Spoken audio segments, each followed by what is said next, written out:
Oi, pessoal, tudo bem? Tudo bem com vocês? Voltando aqui com o texto que eu disse para vocês que eu traria para fundamentar o que eu disse no vídeo de ontem. Se você não assistiu, assista, né? Que eu falei, né, sobre a morte. E tô aqui com o texto, pessoal. O texto é o texto de 1 Coríntios, a carta do apóstolo Paulo aos Coríntios. E eu disse assim para vocês que a morte é ruim, né? Embora vocês sabem, né? Todos sabemos que a morte é ruim, a morte é pavorosa, nos dá medo, né? É uma coisa ruim. Deus não poderia ter criado a morte. Então Deus não criou a morte e eu disse que ela é inimiga de Deus. E o texto aqui de 1 Coríntios, no verso 26, diz assim: Ora, o último inimigo que há de ser aniquilado é a morte. Então a morte é inimiga. Entendeu? A morte não é bom.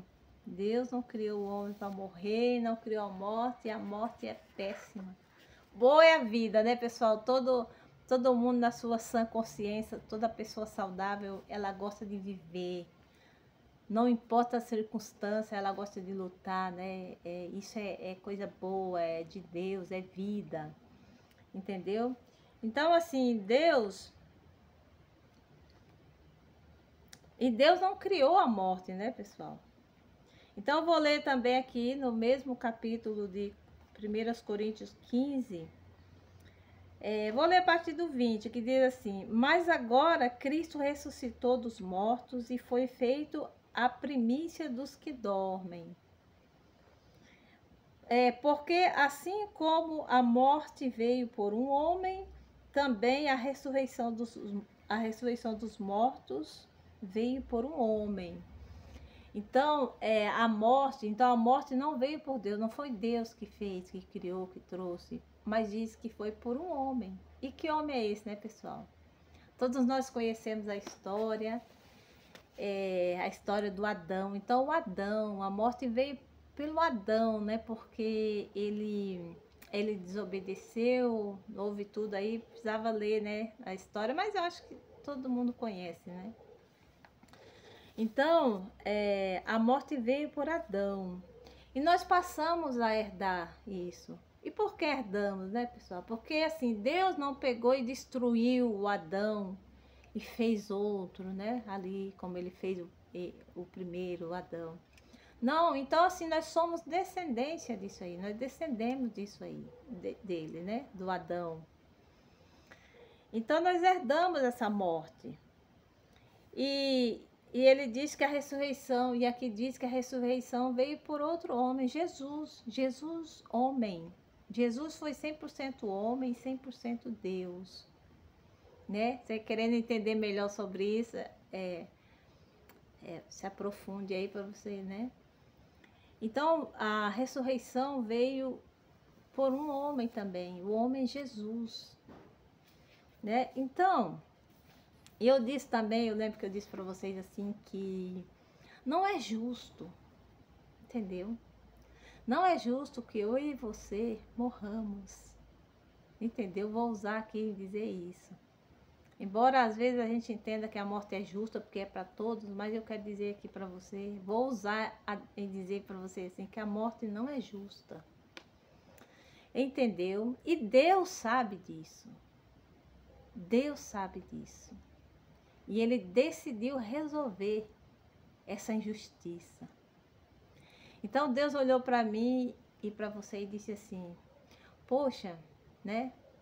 Dizendo aqui, né, pessoal, com as minhas palavras, não está na Bíblia, mas eu quero dizer assim, trazer numa linguagem, né, para a gente compreender. Então ele olhou para mim e para você e disse assim: não é justo. Que culpa você tem?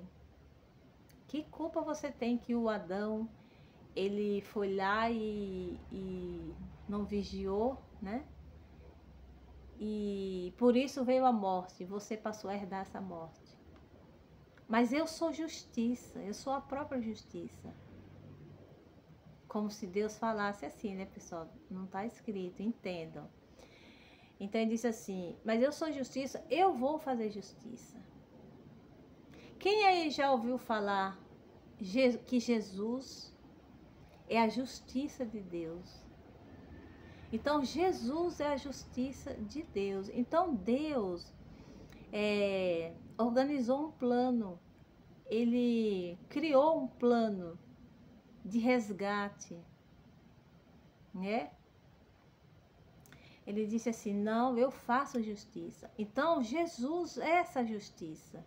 Só que assim, para a gente ter acesso a essa justiça, conscientemente nós precisamos aceitar, receber. Deus não vai lhe impor essa justiça, obrigar você. Por isso eu estou te dizendo hoje, você que ainda não aceitou essa justiça, não entendeu essa justiça, receba hoje, diga, eu quero essa justiça, eu quero esse caminho de volta. Então, voltar para a nossa essência é através de Jesus. Quando eu digo através de Jesus, eu digo através do Espírito Santo. Então, em Jesus eu ganho esse direito, né? É um direito de vida eterna. Aquilo para que realmente Deus nos criou, para a vida eterna. Então, Jesus é esse caminho de volta para casa. Olha que lindo, pessoal. Olha a importância de Jesus. Então, Jesus é essa justiça. Deus é justo. Deus não seria justo se Ele nos abandonasse, né? Olha aí. Viemos lá do Adão, mas eu não tive consciência, eu não tinha consciência disso, né? Eu acabei herdando isso, mas Deus é justo. E Ele inaugurou esse plano, Ele resolveu nos trazer de volta para Ele, né? Ou nos levar de volta para Ele, através desse novo e vivo caminho, Jesus. Então, assim como Jesus ressuscitou, Ele nos dá esse direito de também ressuscitar. Isso né? Se você já ouviu falar em ressurreição, é isso aí.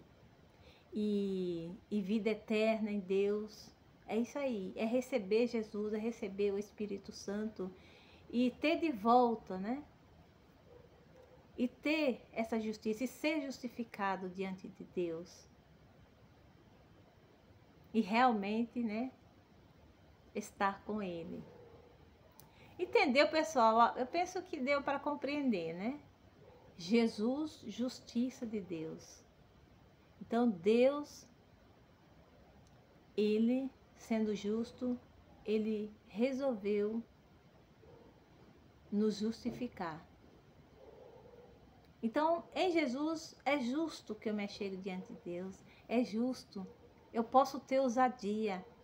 Eu posso me achegar. Eu posso ousar em dizer que eu estou em Deus, que eu pertenço a Deus, que eu sou de Deus. Se você recebeu o Espírito Santo, tem aí uma comunhão com Ele, sabe o que é isso, sente isso, vive isso, você pode ousar em dizer, eu sou de Deus.